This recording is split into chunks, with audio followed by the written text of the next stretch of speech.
Bonjour à tous, David pour We Are FPV. Aujourd'hui, un petit unboxing et review d'une frame un petit peu particulière, une frame d'Aerodyne RC, le Nimbus qu'on va ouvrir tout de suite. Hop.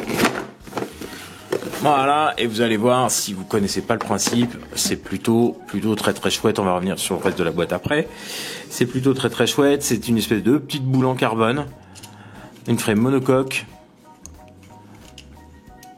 en fibre de carbone, hein, évidemment. Voilà, je vous la montre un peu plus en détail après. Dans la boîte, qu'est-ce qu'on a? On a le couvercle, enfin la fermeture inférieure de la frame. Hop, on a aussi des petites sangles en caoutchouc, une rallonge pour le VTX pour pouvoir le faire sortir sur la sortie VTX. Ici, un petit peu de visserie et un petit truc très sympa qu'on va voir juste après. Je le sors pour pas oublier. Voilà. Hop là. Alors, cette petite frame monocoque, fibre de carbone, je l'ai dit, qui est fabriquée par couches successives de carbone dans un moule. C'est pas comme certaines frames que l'on voit sur le net, une canopie en plastique avec par-dessus juste une couche de carbone. Là, on est sur vraiment une épaisseur de carbone, quelque chose de très solide. Suivant les endroits, il y a entre 1 mm et 3 mm de carbone. Ils ont étudié un petit peu où se situaient les forces appliquées, et ils ont changé l'épaisseur en fonction pour réussir à obtenir quelque chose de pas trop lourd. C'est-à-dire que hors visserie, il fait 80 et quelques grammes. Avec la visserie, il fait un peu plus de 110, je crois. Je vous mettrai les poids exacts en description et en incrustation de vidéo. Voilà, donc c'est une boîte qui s'appelle, donc je me souviens plus déjà, je vais vous le redire. Hop, c'est une boîte russe qui s'appelle Aerodyne RC. Voilà, je vous mettrai aussi le lien dans la description. Ils ont sorti leur premier proto de cette petite bouboule en janvier 2015.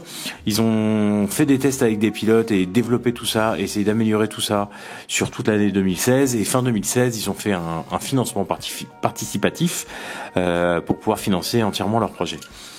Ils ont du coup pas obtenu la totalité de l'argent qu'ils souhaitaient, mais ils ont pu quand même lancer la prod, et les premières livraisons viennent d'avoir lieu là, avril-mai 2017.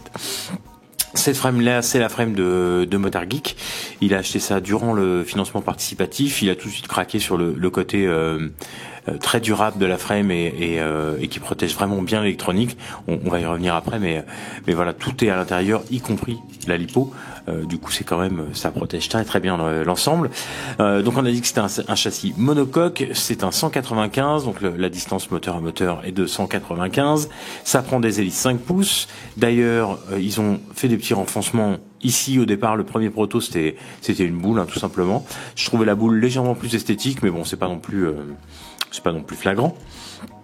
Ça vaut quand même 190 €, donc c'est pas donné.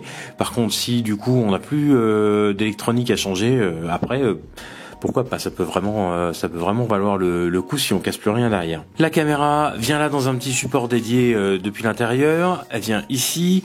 On a un petit truc pour fermer en caoutchouc, histoire de garder de l'étanchéité, parce qu'il est certifié IP54 ce châssis, c'est-à-dire que vous pouvez voler sous l'eau et voler sous la neige, le faire tomber dans la neige, le faire tomber dans la boue, et sans que ça abîme ni votre électronique qui est à l'intérieur, ni évidemment la fibre de carbone.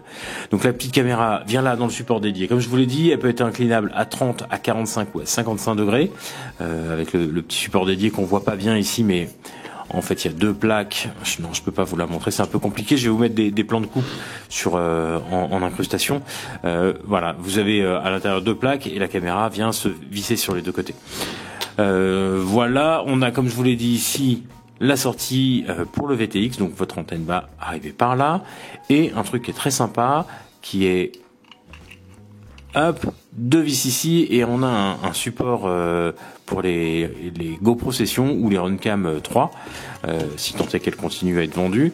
En tout cas, pour ceux qui en ont, ils pourront s'en servir. Runcam 3, donc juste un petit coup de vis comme ça, et enfin 2 vis plutôt, et après on a une petite sangle qui vient sur le dessus et qui va retenir la caméra pour l'empêcher de tomber. Donc ça c'est plutôt malin. Hop, la petite coque que je vous ai quasiment pas montré, qui a un système de fixation avec deux espèces de petites piles en plastique tenues par un écrou et par un boulon, qui vient se mettre dans l'autre sens, comme non, dans ce sens-là, voilà, dans ce sens-là, et on vient refermer avec ça comme ça des deux côtés. Comme il y a la lipo qui est dedans, on a besoin d'un truc très pratique à fermer, à ouvrir, parce qu'il va falloir l'ouvrir et le fermer assez souvent. À propos de l'hypo et de l'intérieur, voilà, je vais essayer de vous montrer ça, mais toujours pareil, je vous mets des plans de coupe parce que c'est plutôt difficile de faire des images de l'intérieur de ce truc-là. Voilà, on a ici, je sais pas si vous le voyez bien, on a un support standard pour les cartes et un deuxième ici. Donc en gros, on va mettre un ESC 4 en 1 d'un côté et de l'autre côté l'AFC qui va être donc dans ce sens-là, perpendiculaire au sol. Pareil pour le SC, 4 en 1.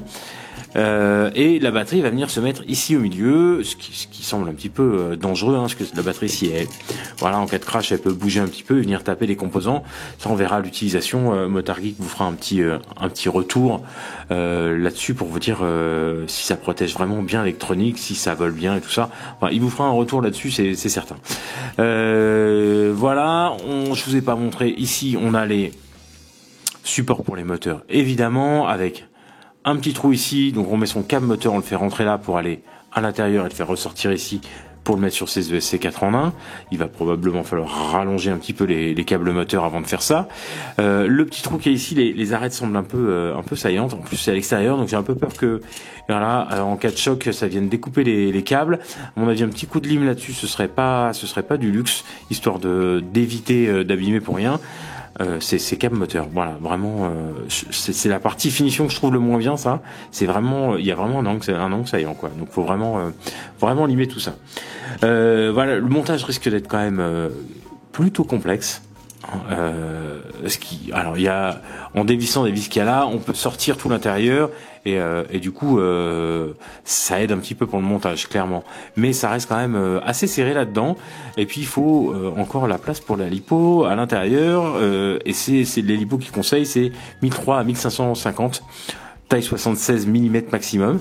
Voilà, ça risque d'être quand même un petit peu serré là-dedans, et voilà, le Motargeek est plus qu'un habitué des montages, donc il devrait pas avoir trop de difficultés, mais encore une fois, il vous fera un petit retour là-dessus pour vous dire si c'est pas trop dur, si ça vole bien, si c'est vraiment comme le montrent les vidéos de démo quasi incassables, c'est-à-dire vraiment dans les vidéos de démo qu'ils ont fait pour la campagne participative, on voit le Nimbus se prendre des arbres, on voit le Nimbus se prendre des murs, on voit le Nimbus passer sous des pneus de voiture, et puis remettre simplement les hélices droites et hop, redécoller. Donc ça c'est quand même hyper séduisant d'avoir un quad qui résiste vraiment à tout et dont l'électronique est hyper bien protégée. C'est-à-dire que c'est cher, mais bon, il y a le côté, voilà, j'ai plus besoin de racheter grand chose après.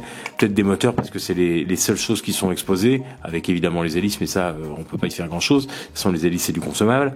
Voilà, les moteurs restent exposés, mais tout le reste est quand même très très bien protégé à l'intérieur. Voilà, deuxième partie donc de cette vidéo très bientôt, j'espère, avec Motargeek, dès qu'il aura eu l'occasion de tester tout ça. Il y aura peut-être une vidéo Maiden, enfin on verra ce qu'on va faire, enfin il verra ce qu'il pourra vous proposer pour tout ça.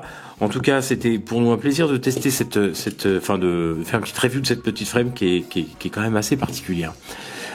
Voilà, c'était David pour We Are FPV. Comme d'habitude, vous connaissez la chanson, hein, vous avez aimé, un petit pouce vers le bas, pas aimé, un petit pouce vers le haut. Vous partagez sur les réseaux sociaux si ça vous fait plaisir. Vous pouvez vous abonner avec le petit bouton qui est là. Juste à côté de ce petit bouton, vous avez une petite cloche pour recevoir les notifications en temps réel. Et puis voilà, je vous dis à très bientôt sur la chaîne. C'était David pour We Are FPV.